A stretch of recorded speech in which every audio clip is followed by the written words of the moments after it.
By the late 1930s and early 1940s, revelations about Nazi and fascist atrocities in Europe were causing the public to become increasingly uncomfortable with terms like eugenics and population control.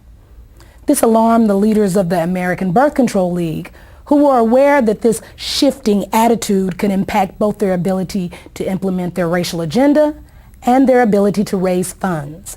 They were also aware that the connections between the American Birth Control League and the Nazis were starting to become known. Marketing research had shown them that in this environment, they needed to move away from words like control in favor of less threatening words like planning. So in 1942, they changed the name of the organization. From then on, the American Birth Control League would officially be known as Planned Parenthood. The important thing to understand here is that this name change did not change the organization's agenda. The same people were still in control, they were still obsessed with race, and they were still dedicated to eugenics. Today, defenders of Margaret Sanger will often try to hide her racism by claiming that she was not really a eugenicist and that Planned Parenthood was never part of the eugenics movement. But the truth is that as late as 1956, the American Eugenics Society listed Sanger as a member of the organization.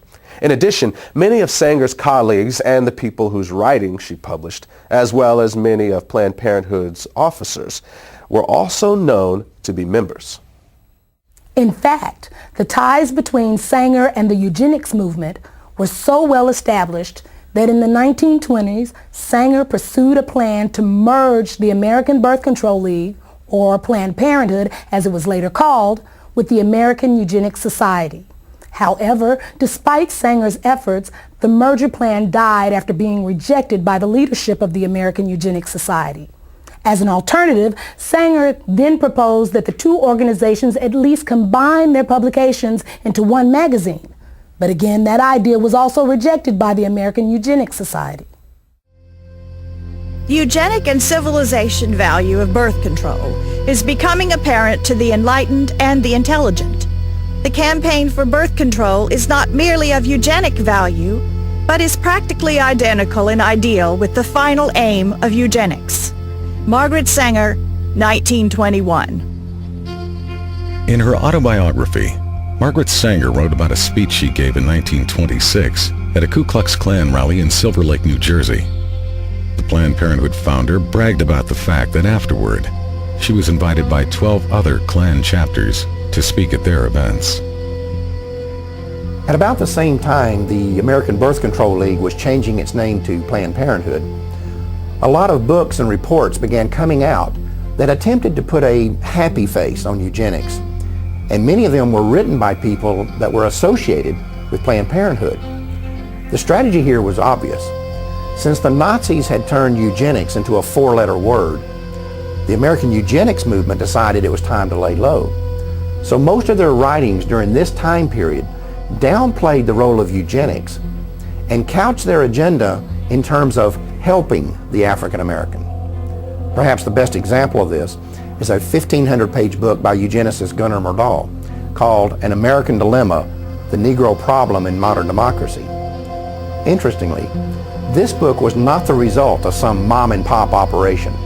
Myrdal had 75 assistants working on this project whose salaries were being paid for by the Carnegie Corporation, and Carnegie had been a major player in the eugenics movement for many years.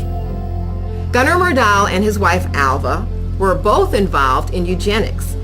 They were funded by both the Rockefeller Foundation and the Carnegie Corporation.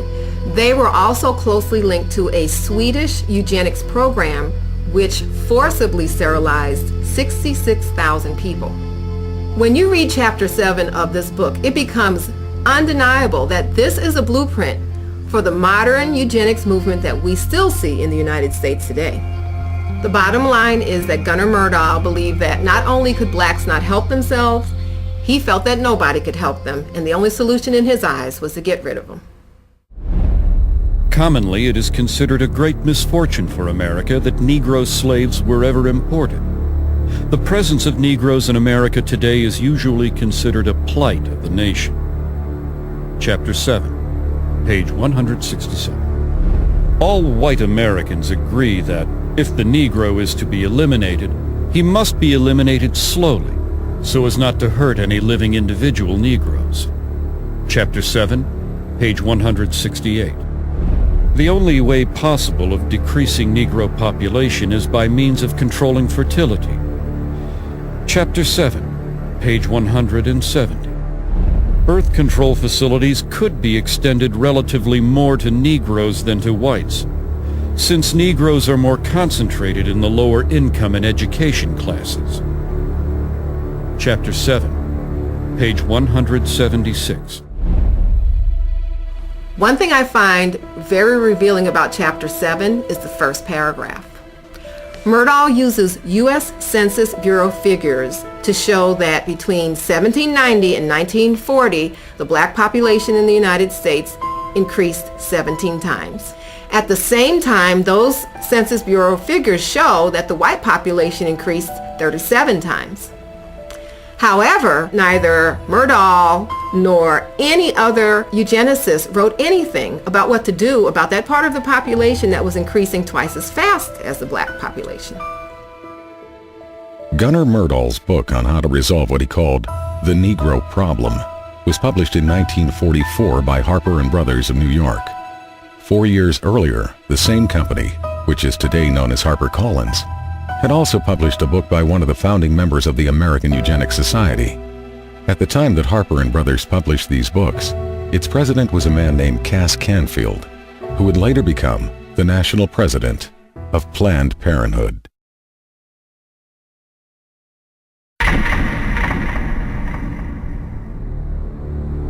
We hope that the restraint of population growth can come about through voluntary means.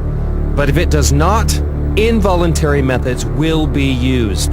Dr. Donald Minkler, 1972. Donald Minkler was the president of the American Association of Planned Parenthood Physicians and a member of the board of directors of Planned Parenthood Federation of America. Like many of those in the eugenics movement, he understood that their plans would not always be voluntarily adopted, and that the use of governmental coercion or even force might one day be necessary. The idea of forced eugenics was not something that suddenly developed in the 1970s. In a 1929 speech, American eugenicist Samuel Holmes had proposed that mandatory birth control should be used as a tool to eliminate what he called the menace to the white race that had been created by increases in black population. His solution was to have a quota system in which the right to have a child would be controlled by the government and determined by race. At the time, Holmes was on the National Council of the American Birth Control League, which would later become known as Planned Parenthood. Then, in 1936, eugenicist Julian Huxley proposed that the genetically inferior classes could be made to have fewer children if they were denied easy access to welfare. Another part of this proposal was that medical care to these same people should be restricted in order to reduce the survival rates of the children they did have. He also called for the forced sterilization of anyone who was unemployed beyond a certain length of time. Huxley was later honored by Planned Parenthood and was a featured speaker at one of their annual conventions. The reality is that the views of people like Samuel Holmes and Julian Huxley were never uncommon within the American eugenics community. In 1969, a professor at the University of California, Dr. Garrett Hardin, called it insanity to rely on voluntarism to control population. Hardin was a member of the American Eugenics Society and an outspoken advocate of government-enforced birth control, saying that citizens should be willing to give up their right to breed for the betterment of society. In 1980, he was given Planned Parenthood's highest national award,